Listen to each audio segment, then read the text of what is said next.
Talagang nadismaya talaga ako sa in-order ko kay Rosemary Tan. Kung mapanood niya po ito, may i-post ko po talaga to sa ano niya, pasensya na po talaga. Kasi ang nakalagay po kasi dun guys is worth of 900 pesos. Meron siyang pa-previous na 1 million, house and lot and brand new car. Pero yung natanggap ko po na nakalagay guys, ito siya. Ito. So kailangan ko pa daw i-scan para meron akong cash at meron akong ano, and then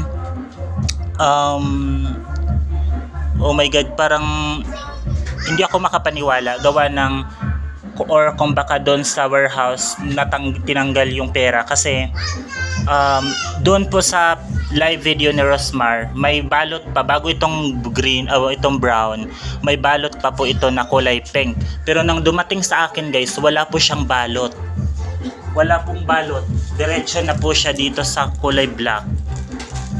At saka nakikita ko po nung binabalot ng mga tauhan ni Rosmar noon is may pira talaga sa loob, pero pag bukas ko wala pong pera.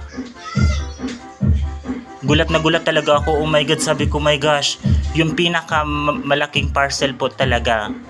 Kaya po sa ngayon guys, kung makita man po ito ni Ma'am Rosmal ay idol, wala po talaga wala talaga akong natanggap ni kahit piso, as in offer. Ayan po, wala po talaga ako natanggap. So, yung nakikita nyo, yun lang po yung dumating, wala pong iba. Maraming salamat po.